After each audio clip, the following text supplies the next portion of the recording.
friends and welcome to Romy Taste Videos. Today we are making Bossche Bollen or Dutch Profiteroles.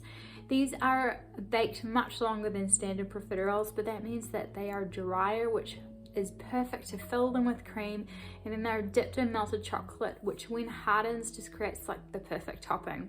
I'd love to know if you give these a go, so add a comment below, tag me on Instagram Romy Taste, and subscribe for more videos like this.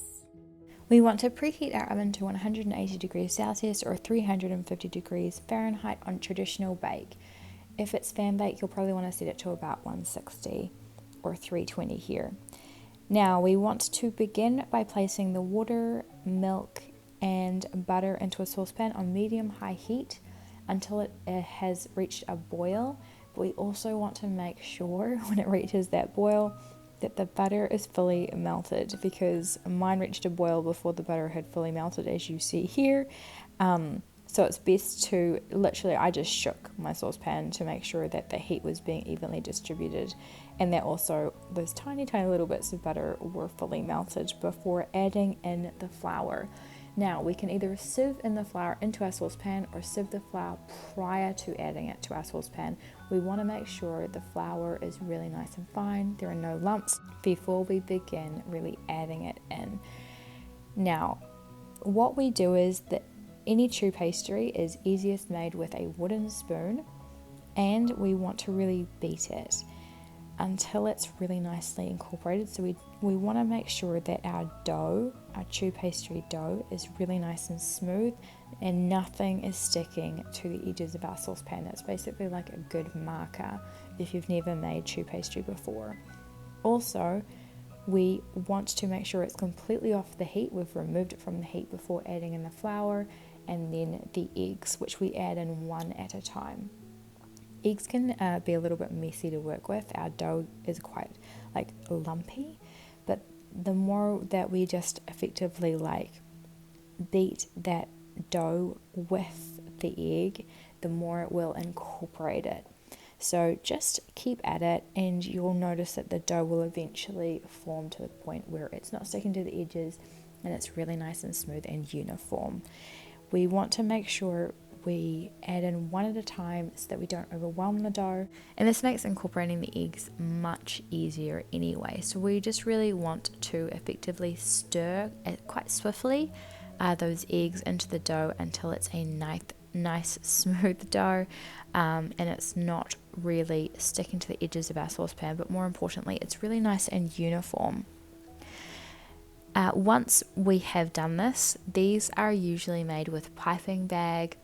So if we do not have a piping bag on hand, or we do not usually use a piping bag, we can absolutely shape our profiteroles with 2 tablespoons.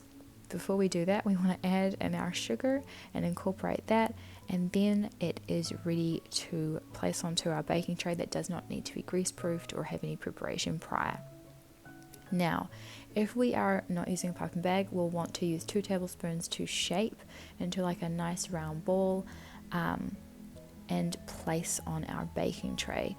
You might notice if you've ever made Choux pastry before that the dough can be a little bit firm because of all that whipping, it activates the gluten.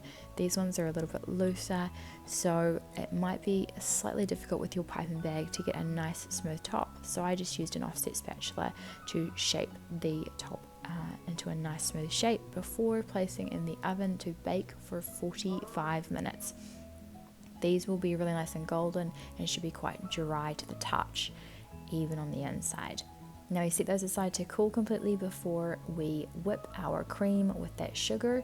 The sugar will help thicken that cream really quickly, so we don't even need to have it on a super high setting. It will thicken within probably 30 seconds. It's really easy, and this is where we'll want to use a piping bag because we'll need to pierce the bases of our cream puffs to fill completely with cream.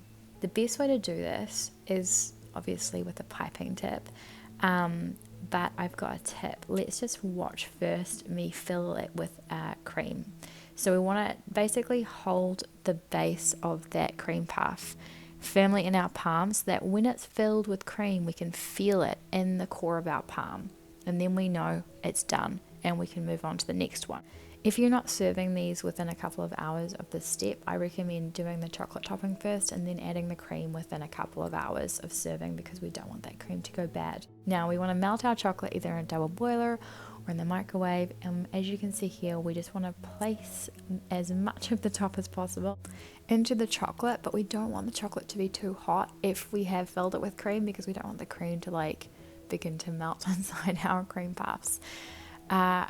As you can see, this is a little bit messy, but we also want to make sure that our cream puffs have been set aside to set before we consume. And there you have it, friends.